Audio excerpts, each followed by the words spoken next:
Okay, Saint Laura, Mary, everyone, please stand.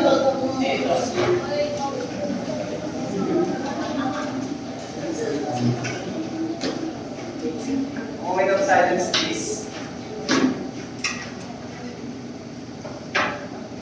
Let us put ourselves in the most holy presence of our Lord, in the name of the Father, the Son, and the Holy Spirit, in the name.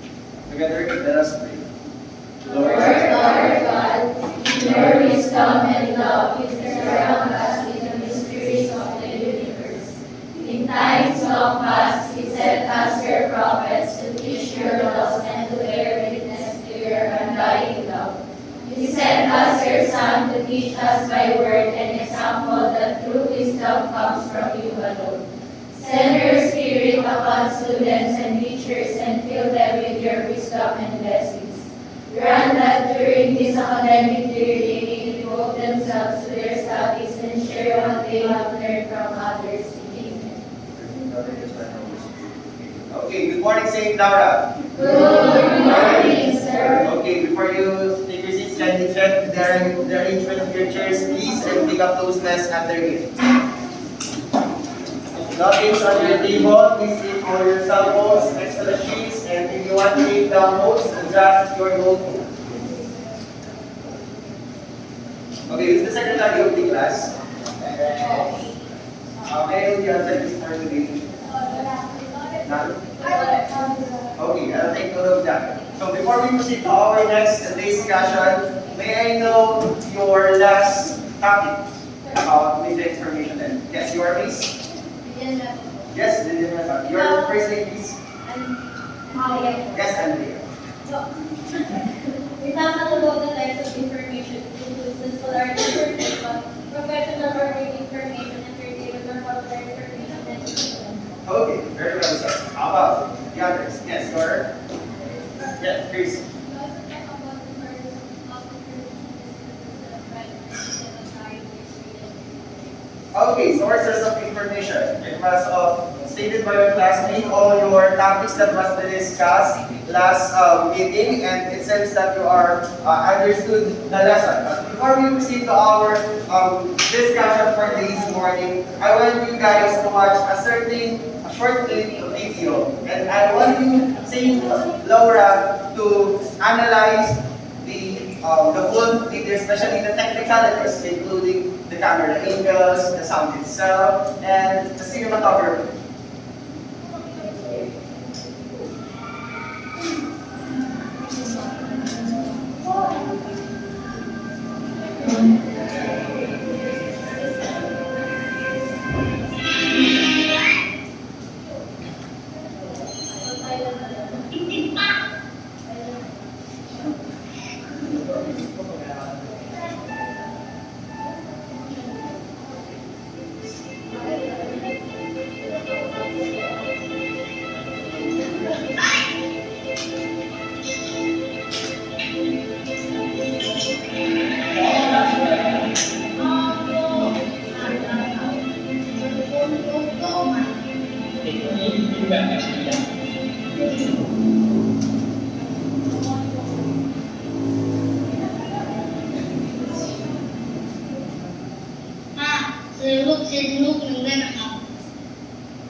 before anything else, and that is award-winning advertisement from Thailand, and also one of the best advertisement in the whole world. Now, what can you say about the video that you watched? Your realizations, thoughts, and ideas. And like what I said, observe specifically the technicalities and also the cinematography of the certain advertisement. What can you say? Oh, before that, let us go back to the general idea of that video. What's the idea? Yes, someone is answering yes. You are, sir? Yes, sir? Okay. The video, our inspirational video shows that if we would just work hard and dedicate ourselves in the goals or the objectives in our life, then ma-achieve po natin yun. But sometimes life isn't meant to go our way, but that's okay since yun po. And through yung advertising po, parang hindi po nabili nung kid yung gusto niya. People understand yung Okay, very well, sir. Thank you so much.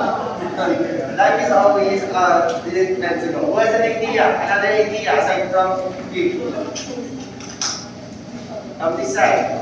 What can you say about the video, the sound effects, the cinematography, the technicalities of a certain video? Yes, Tisha. I observed that from every video that you see, parang may papakita na different shots or videos na Okay, very well said. In every part of the advertisement, there is a certain shot that portrays a meaning, especially the idea of a certain scenario. And with that, our lesson for today is all about media and information languages. But before that, allow me to present to you the objectives for this morning. Everybody, please read. At the end of the lesson, the learners will be able to identify how these languages, codes, conventions, and messages are used by different media to convey information in a unique manner.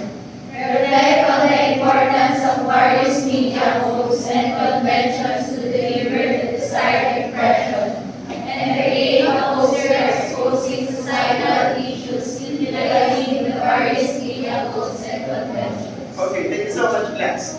Now, what comes into your mind when you read the word language?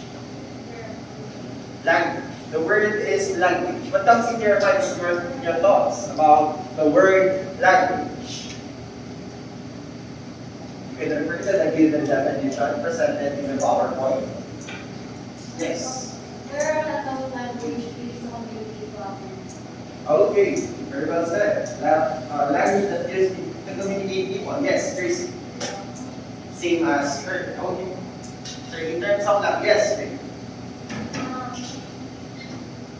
Language po is used by different groups wherein the individual or the group only decide can understand unless po na nag-aral po na ng ibang people or ibang groups. Okay, very well said. Thank you so much. Now, it was said in the PowerPoint that is that they see written symbol by means of which human beings as members of social groups are participant in each culture express themselves. There is, with that, the meaning of language is that it is a written symbols that a certain group of people use in that particular place. Let's say, for example, in Batangas, there are a lot of words, Batangueño words. Give me an example of Batangueño words that we Batangueño only understand that word. Yes, you're saying.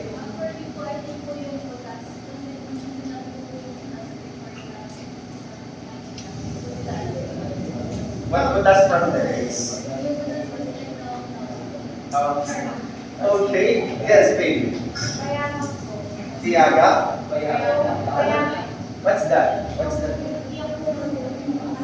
Ah, okay. Yes, very well said, Payaga. Malinaw. Okay, so with that your examples given by your classmates, those are some written symbols that must use in a certain area so that can share ideas, communicate well in their everyday living. Now, that is the meaning of language. We moving forward to media language.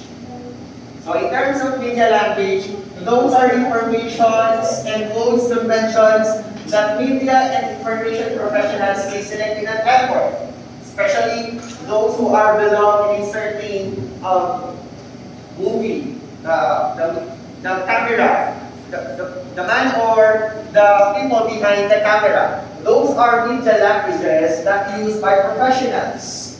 Say, for example, first is codes. Will you please read the text presented? Yes.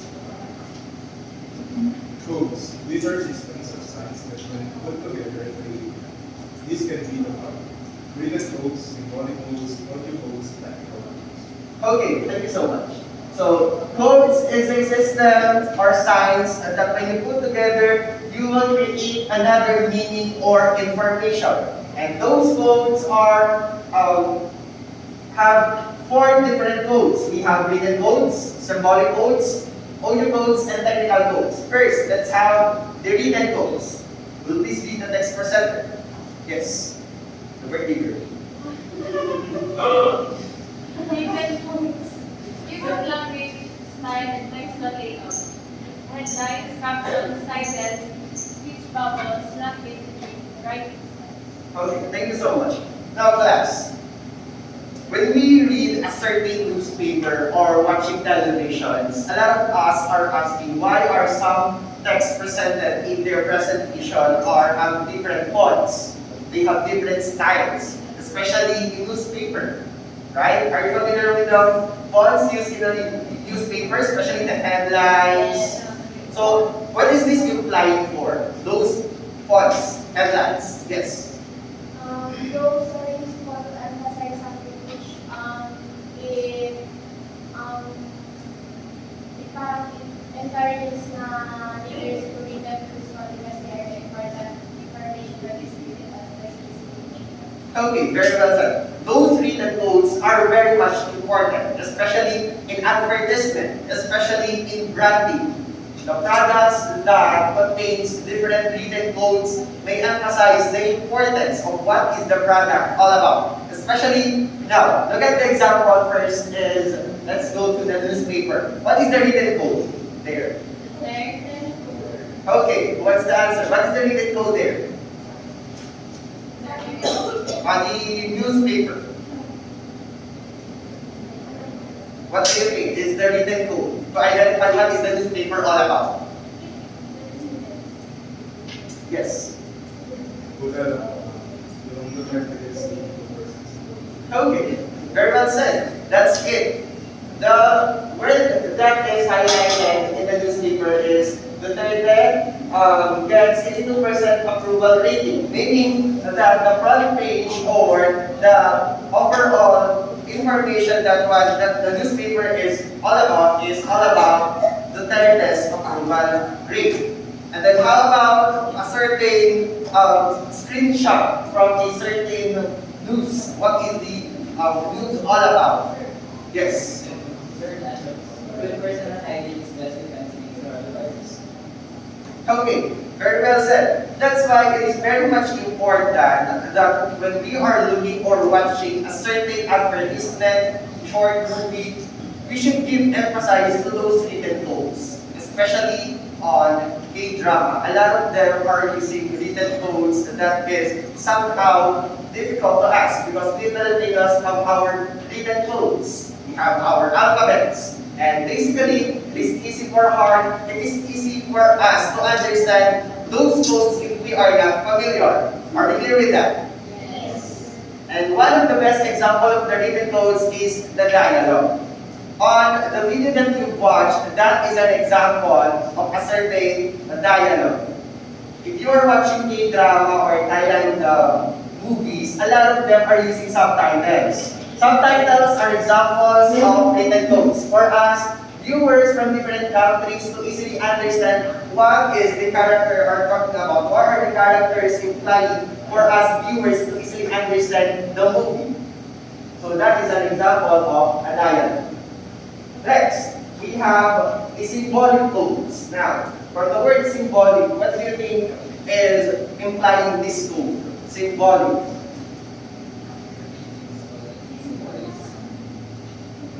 Yes. There are things or images that symbolize something. Okay, very well said. It is a thing, not just a thing, but includes setting, body language, and clothing. And it also includes color that symbolizes something, especially on the movie that is very well created. Let's say, for example, the first is, how do you call that? What do you call that? The first image.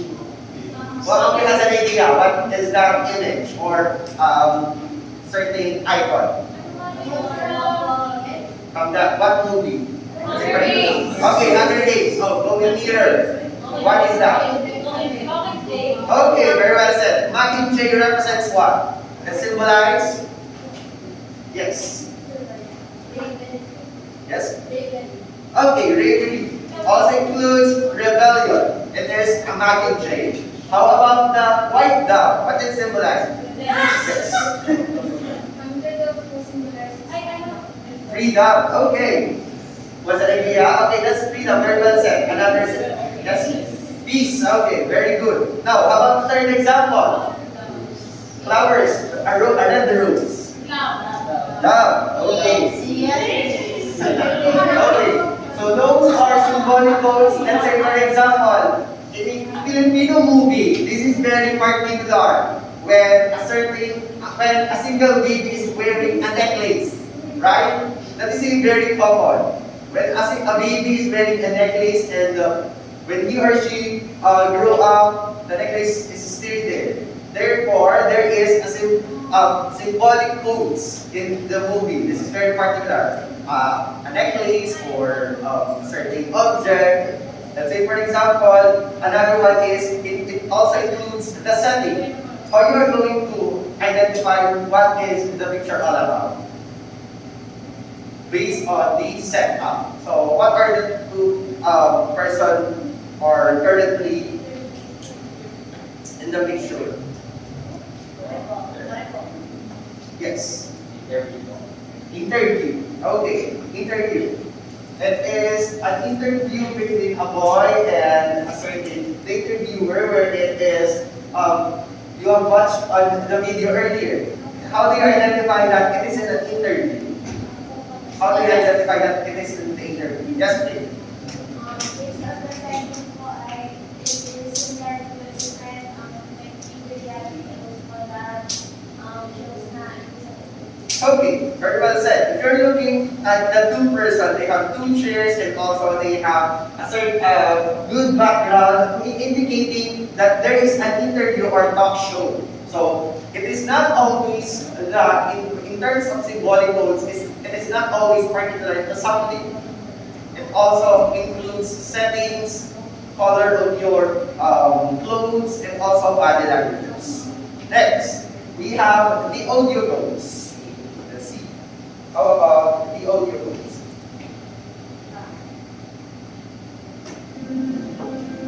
Sorry. Now, when you are listening in a radio, how do you identify a certain scenario? When you are listening a radio, let's say for example, don't have television up in your home, and then you are listening to a certain radio. How do you identify a certain scenario? Where is that scenario is happening?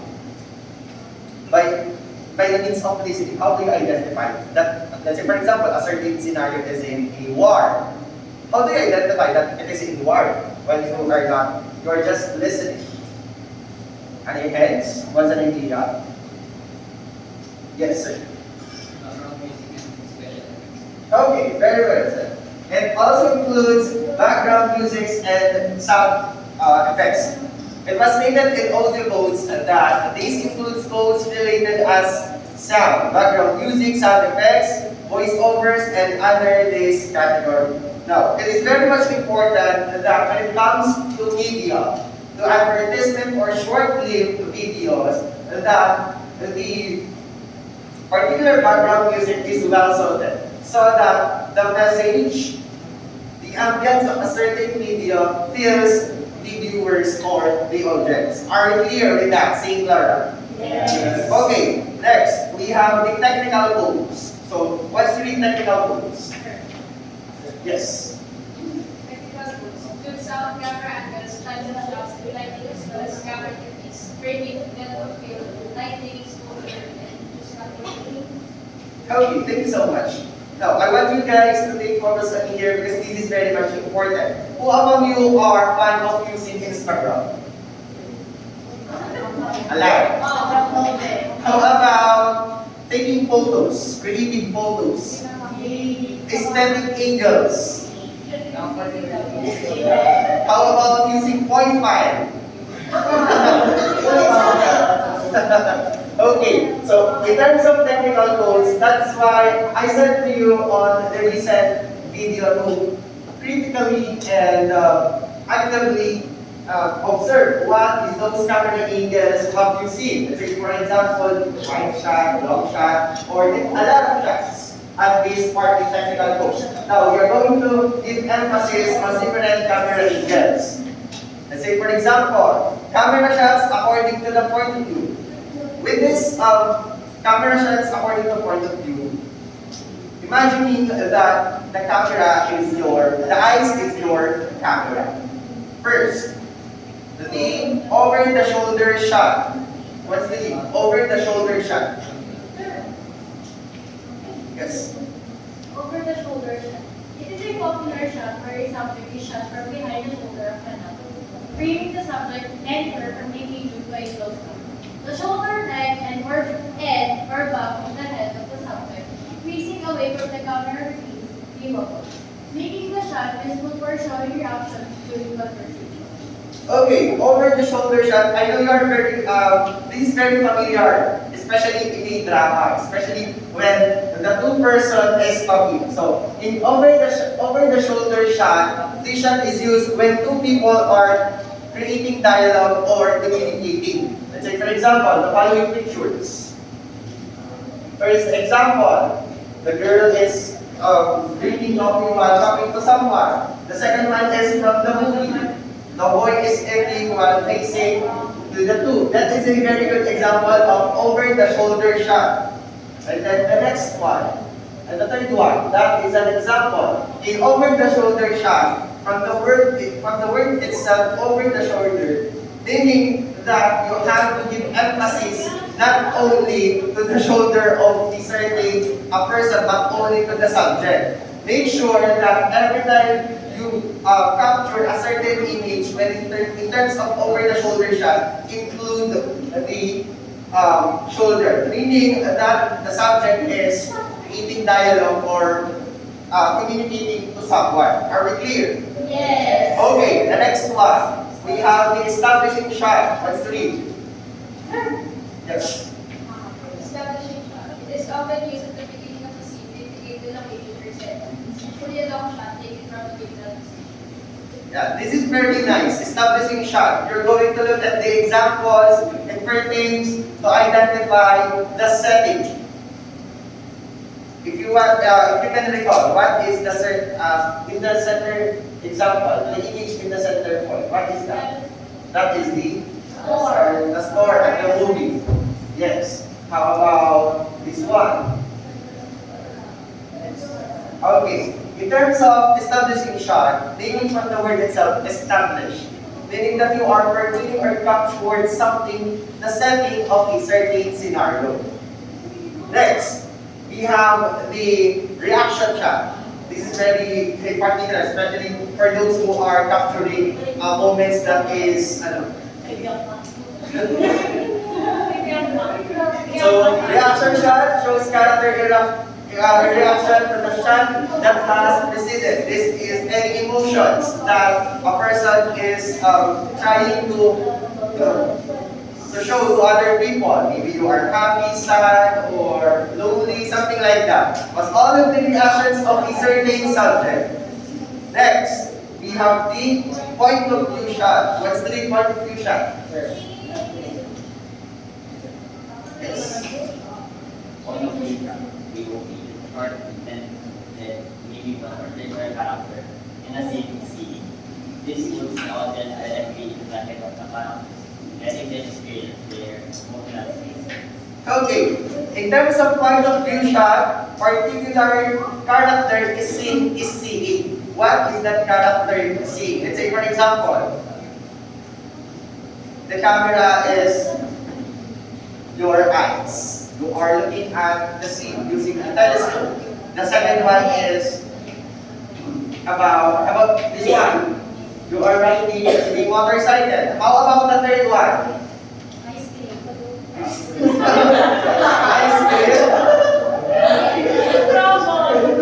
There's no ice cream there. Can you please identify what is that image? Where is that image came from? Movie. Pertaining the new book is looking at the price. Buy one, take three. Who is looking at the price?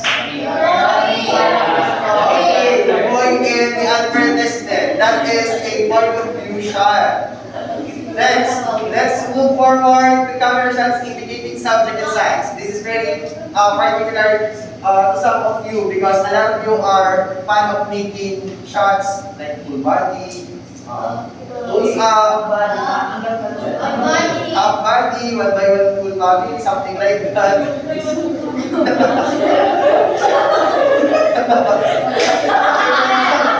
an example, one by one full body.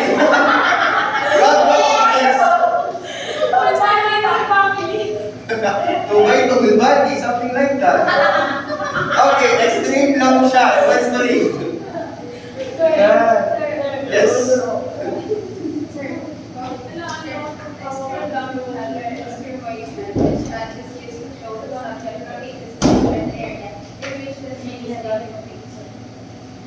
I know a lot of you are using this kind of extreme long shot. Subject from a distant in an area which the scene is taking place, meaning that you are not just emphasizing the subject but only the place where are you located. Especially you are using point 5. This is applicable. You are emphasizing not only your face or not only your body but the place around. That is extreme long shot. Those are examples. How about long shot or wide shot? Answer. Yes. Long shot or wide shot? This is shot keep the subject in between you and its grander surroundings. And also, let's see the beautiful background behind. Imagine, as well as the further so this will make an every moment more real. Of the many camera shots, a long shot gives a better idea of the scene, and it gives a better idea of how far apart the area. Okay, in terms of long shot or wide shot, and emphasizing this setting, look at the example. Can you identify that image? The third one.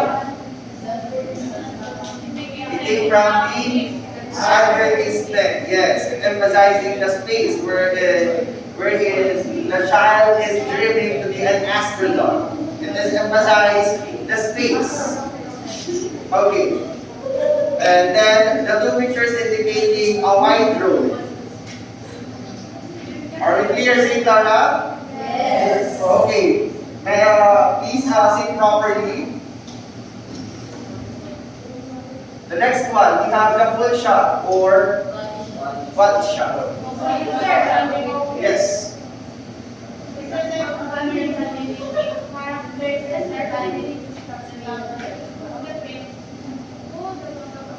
Okay. At this kind of shot, all you have to do is just to capture the full body of a certain subject. We need full shot. It indicates from top to bottom. We're going to look at the examples. There is no cutted parts. There is no cutted body parts of a certain subject. Just the hood inside the frame. The next one, we have the medium long shot or 3/4 shot. Will this be? Yes.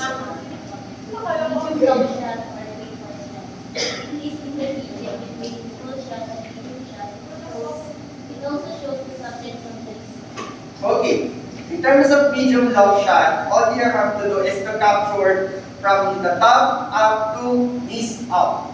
Meaning that it is not full, but not totally half of the body, but the knees. Next, medium shot. Please don't confuse between the difference between medium long shot and medium shot. Medium long is a In terms of medium shot, so yes. This shot shows part of the content in more detail. For a person on medium shot, typically takes them from about this up. Okay, in terms of medium shot, in medium long shot, they are particular from the top up to the knees. In terms of medium shot, they are particular from the top up to the waist. Almost half of the body, just like in the example given. From the head up to the waist up. That is a medium shot. In medium long shot, from head up to knees up. Next, we have the medium close-up shot. Let's see the difference. Yes, the vertical. medium close-up shot. This shot falls between the medium shot and a close-up, generally framing the subject from the chest or shoulder up. Okay. But in terms of medium close-up shot, it said here that it is a close-up but generally framing the subject of the head and shoulder, the subject from chest and shoulder. So it is not totally the close-up, but it is a medium, meaning it includes the chest and also the shoulder of the subject. Just like in the example, it is an example of the boy. Not only focus, the camera is not only focused on the head, but only the shoulder and chest. Now, this is the close-up shot. Only the face, particularly the person's head. That is the close-up shot. Those are some examples. Next, we have the choker shot. What's the choker shot? Yes.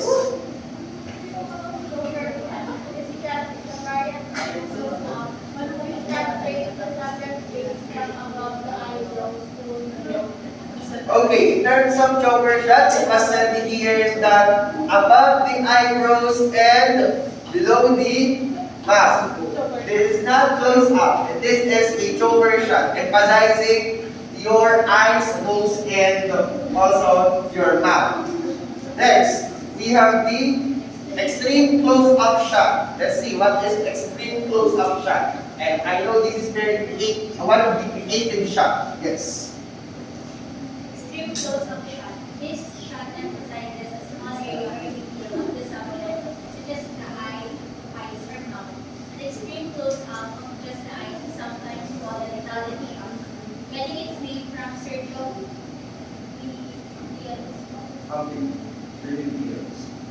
Leone's Italian Western films that popularized it. Okay. Those are an example of extreme close-up shot, emphasizing the eyes. But not always the eyes. Sometimes they emphasize the mouth when it is delivering a dialogue. Meaning that a certain subject is trying to reach the audience with the information coming from his or her mouth. So those are examples. Next, we have the camera shots according to camera angles or placement. Meaning that when you are capturing, you are moving your camera around. Any of the place, the most creative way, the most cinematic way.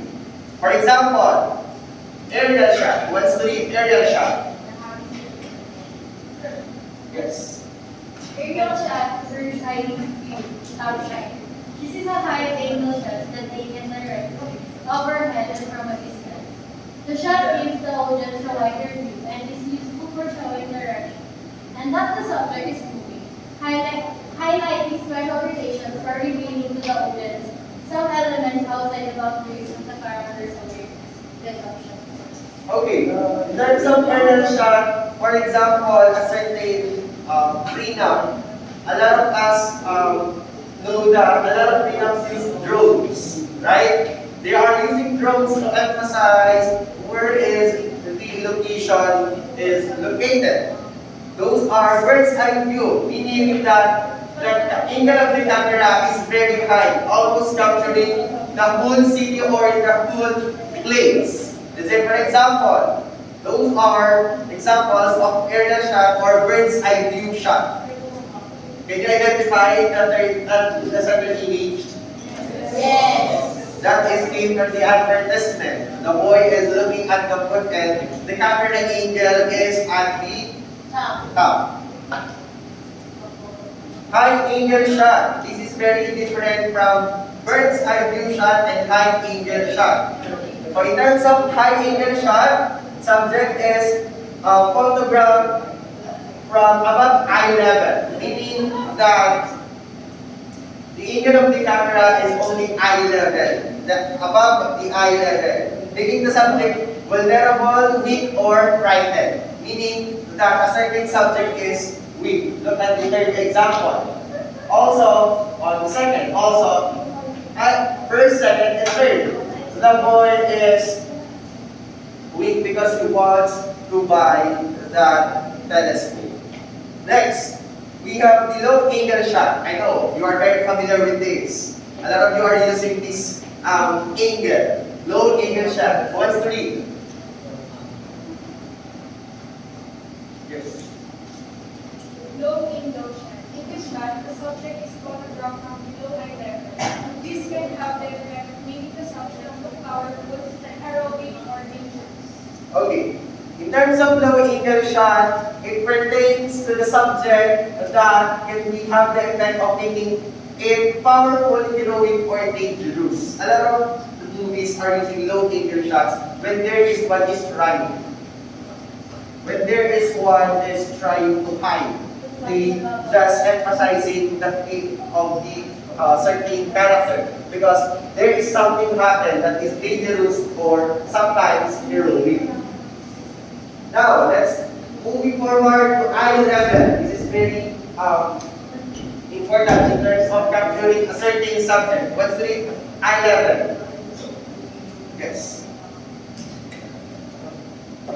Eye level. The shot is stated in a camera approximately at human eye level, resulting in not effect on the eye. Okay, in terms of eye level, this is not high angle, not higher or lower of your eyes, but your eye level, resulting neutral effect on the audience. It's like when you are looking at the image, it's like aligned to your eyes. That is the eye level. Next, we have the dash or tail. Let's read. Yes. Not earthly. The shot is set at an angle on its roll axis so that the horizon line is not level. It is often used to show oriented or psychological spaces.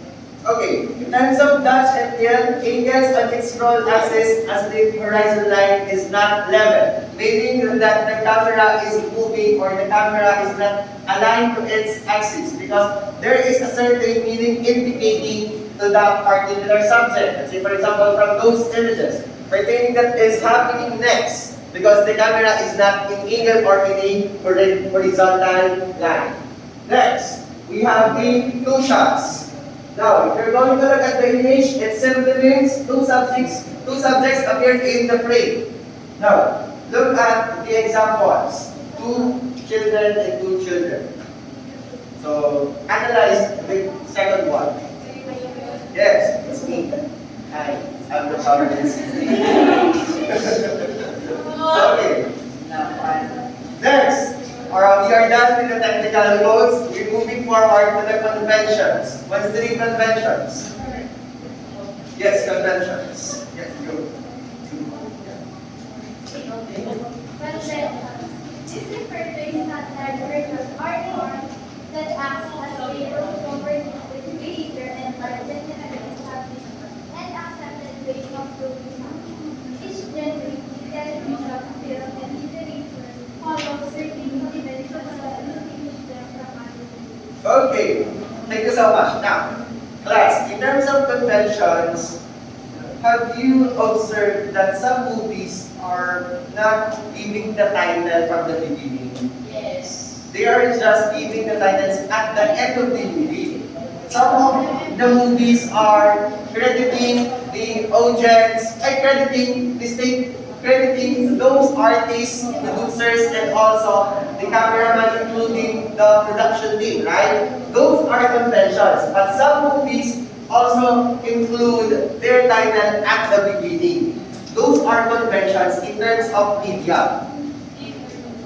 The next convention is, how do you observe when you are playing a certain online game and then there is a short video clip or short introduction on how to play the video. How to play the video. That is a convention where the media are trying to persuade the players on how to play that particular game. And that is conventions. Let's say, for example, in the game of rules of survival. Before we yes, that is really before we play the rules of survival, there is a short video that is played on how to play that particular game. That is conventions. They are following different strategy on how to target, to capture the interest of the viewers or the audience. Next, we have the audience. Class, are we part of the audience? Yes. Okay, good. Please read. Audience. Yes.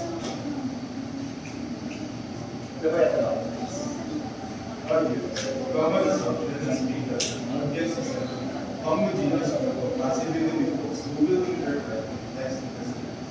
The group of consumers for whom the message was constructed as well as anyone else who is exposed to the message. Okay, in terms of audience, the subscriber, the viewers of a certain or interpret what we are watching. Let's say, for example, on Facebook, we are the audience of someone's post or someone's video that we watch. We people or the mass are the audience. Next, we have the target audience. The difference between audience and target audience is that the audience are the general population or the general viewers. In terms of target audience, there is a certain aspect that is media is targeting. Let's say, for example, an FB page of a certain business, meaning that is for millennials. The target audience is for millennials. Let's say, for example, another example is the online sellers of bags, meaning bags for ladies, meaning that their target audience are ladies. Okay, that is a target audience. Next, we have the producers. Class, can you consider yourself as a producers? Okay. How do you say that you are part of the producers? Yes, please. Simply posting pictures and videos with that viewers that are that we think they are considered as videos because we're the one who put the shot po and we're the one who post it. Okay, very well said. We Generation Z are very particular in posting and creating videos, especially in laptop, right? They are using that application so that our videos or photos enhance and make it more creative, so that a lot of viewers can notice it. So we are the part of the producers. Simply posting, yes, simply posting your thoughts, simply tweeting your emotions. You are producers because you are creating media content to make finished media product. Your post is the media product. Are we clear with that? Yes. Next, we have the stakeholders. What's the stakeholders? Yes.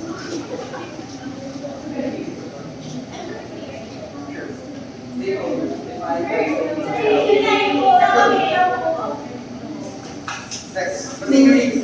As groups or individuals who are directly impacted by decisions and action of the organization and company.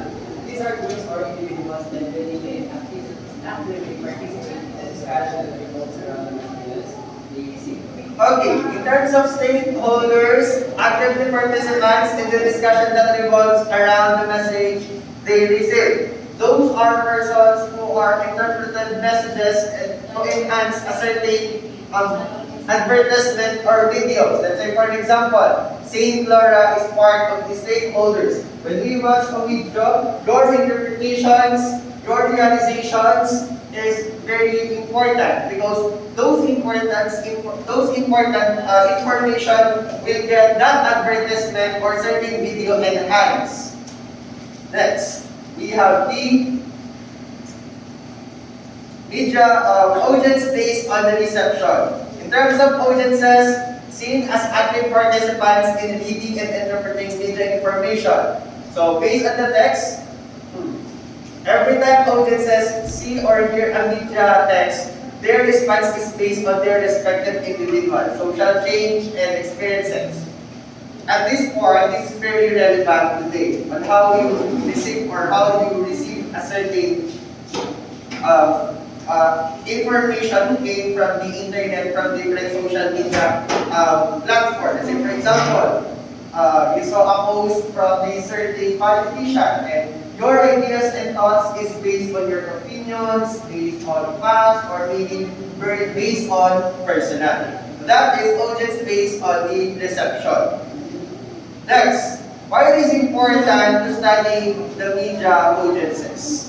You as a student, why do you think it is important to study the media audiences? Why do you need to study the media audiences, given the fact that you are one of the media audiences? Yes.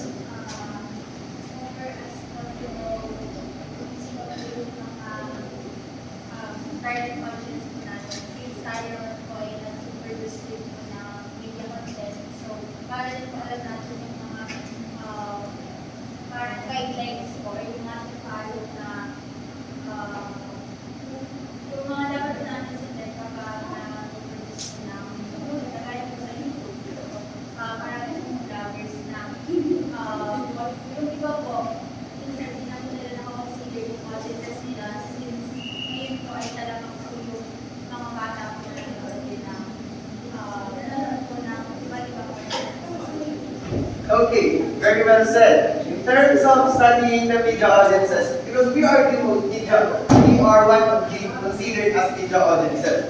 Therefore, it is very important to study for us to know what are those restrictions, norms, conventions that we are going to create. Because a lot of people are watching and criticizing our media content, right?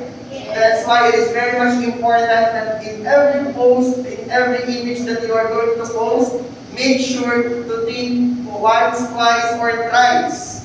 Because a lot of us are criticizing not only the image itself, but the whole of your personality. That's why it is very much important. Next, media representation. We're going to talk about the media representation. Who wants to read? Yes. Media representation. According to the University of Minnesota, media representation is the ways media portrays particular groups, communities, experience, ideas, or topics from a particular ideological or value perspective. In other words, it tells us that media reflects ideology, not reality. It makes us aware of how media comes from or represent reality and affect our perception of ourselves and our surroundings. According to BBC, these theaters help us grasp the media representation of our individual. Okay. In terms of media representation, we understand media in more critical manner by the represents of the codes conventions in a certain media. Let's say, for example, the first terminology is construction. The way media material is put together. The process is construction. The way media material is put together. What is media material is pertaining for? Media material. Those are sounds, images, short clips, also written codes. When we are creating a short video for our friend that celebrating a birthday, we input sounds, right? We input different images, different text. We also use emoticons, icons, for a video to be creative and aesthetic. That is construction, putting together the media material. Mediation, process that media material undergoes before reaching the audience. So, in terms of mediation, the media material is undergoes before reaching the audience. You are creating if that particular media material are applicable or connected. Are we clear saying Laura? Yes. Are you still listening? Yeah. Okay. Next, we have the selection, the process of selecting content for a media material. It is the process, let's say for example, you are creating a video and you are thinking what images are you going to include. Okay.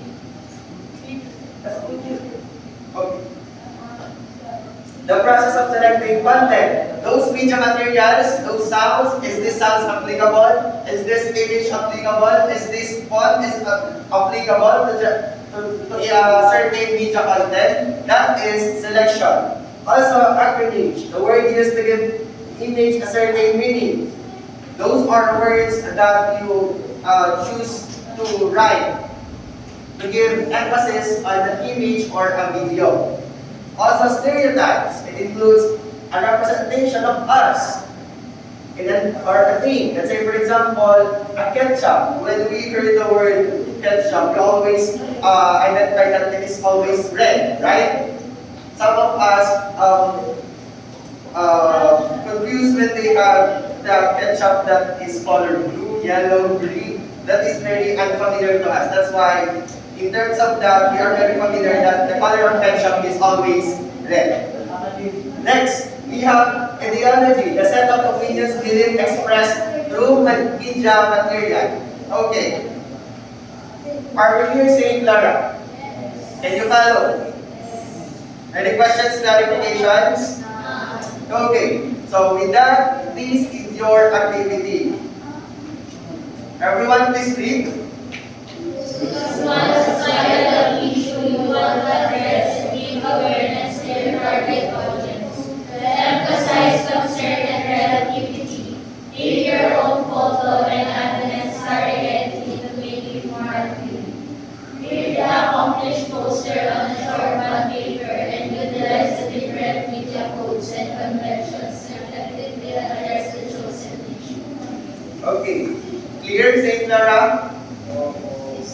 Clear questions? So this will be the rubrics. Like, for example, sa activity, Let's say for example is garbage population. That is the societal issue. We're going to capture creatively that certain garbage. Say for example at the street. And also all you have to do is to add edits that is utilizing media languages. Let's say for example, you created input text or a certain angel or a certain caption. Yeah, it depends upon how you're going to take photos. Long shots, medium shots. It depends upon your subject. Are we clear, Saint Laura? Okay. Some symbols, I have here a quotation. Some symbols can be seen, but their hidden meanings speak the truth. How do you what is the implication of this quotation to our discussion this morning? Some symbols can be seen, but their hidden meanings speak the truth. What is quotation in class? Yes, ma'am. there are symbols that wouldn't portray their actual meaning po because some of them, contain their meaning, which contains more information and knowledge po na once the people has analyzed po what the hidden message means, they are accepted to report to the words. Okay, very well said. A lot of symbols can be seen, some are not. But their true meanings speak the truth.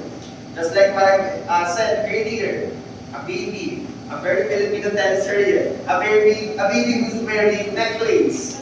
Am I right? So those are very familiar to us that we need to consider when we are watching. So are there any questions, clarifications, St. Laura?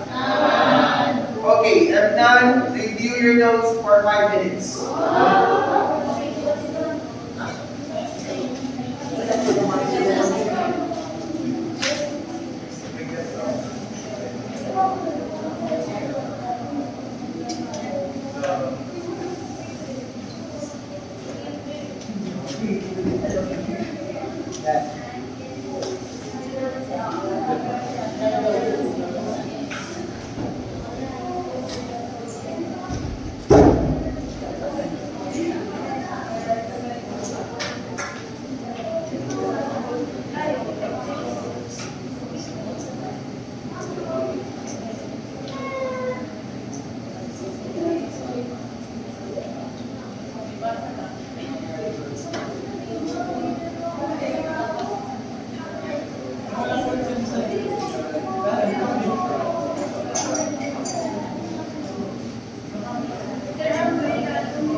Requirements po, kanina.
Okay, all your notes.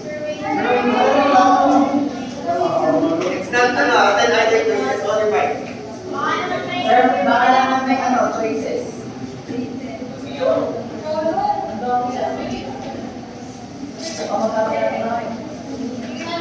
One more sheet only.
Okay, move on to your proper seats.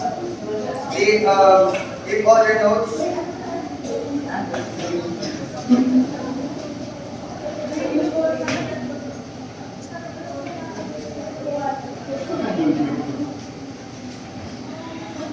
Okay, number one. Listen. Give all your notes. These are system of signs that when put together create meaning. Again, these are system of signs that when put together create meaning.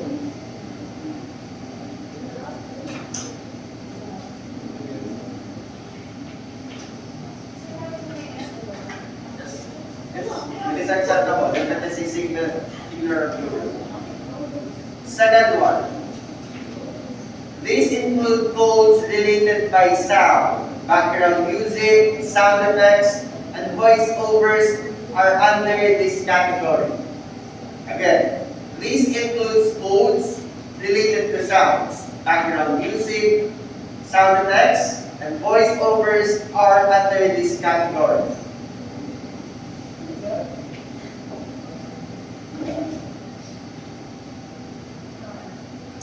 Third, this shot fits the screen with part of the subject, such as person's head face. Person's head or face. Again, this shot fits the screen with part of the subject, such as person's head or person's face. And lamp.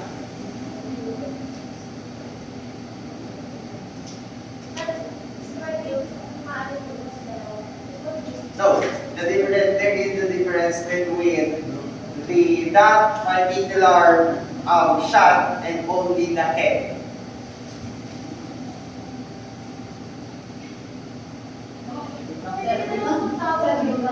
Yes?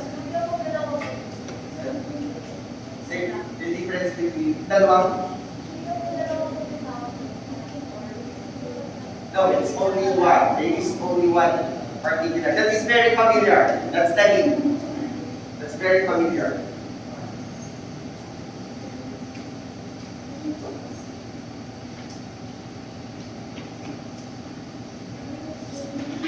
Fourth one. People engage in the process of creating and putting together media content to make a finished media product. People engage in the process of creating and putting together media content to make a finished media product.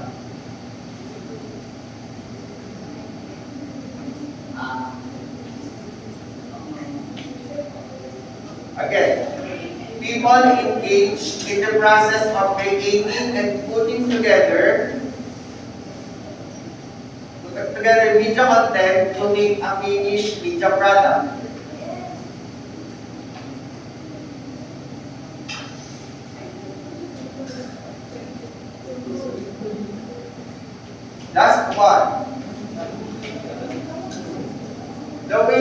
media material is put together. The way a media material is put together.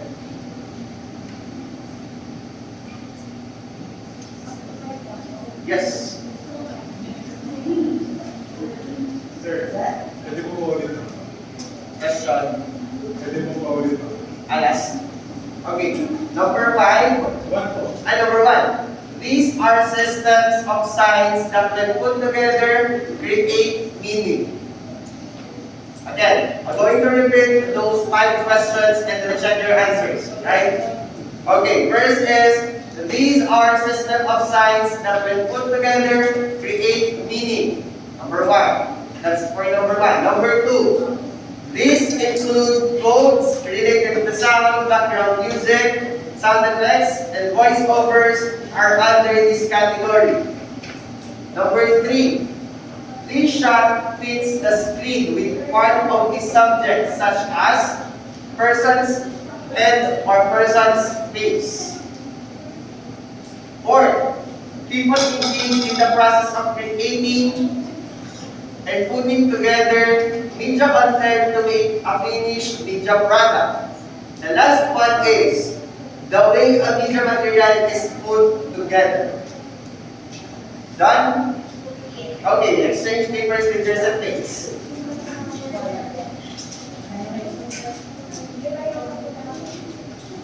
Okay, for number 1, the answer is both or two.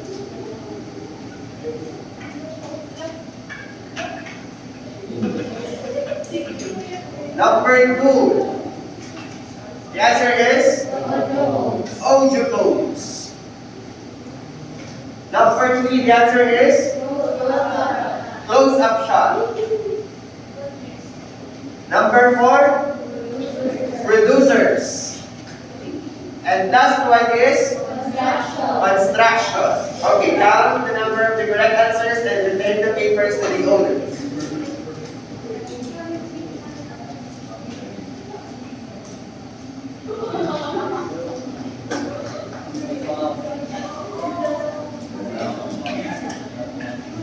Okay, you got 5. Last. How about 4? 3. 2. More than 2. 1, none. Okay, pass your papers to the center aisle and pass them forward.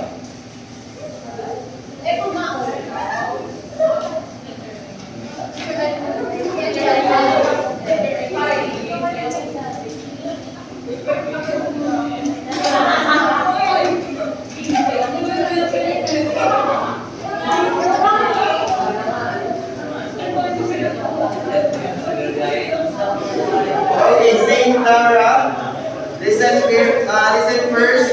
Are there any questions, clarifications regarding our topic for today? So if that's all, that would be all for today, and thank you for listening.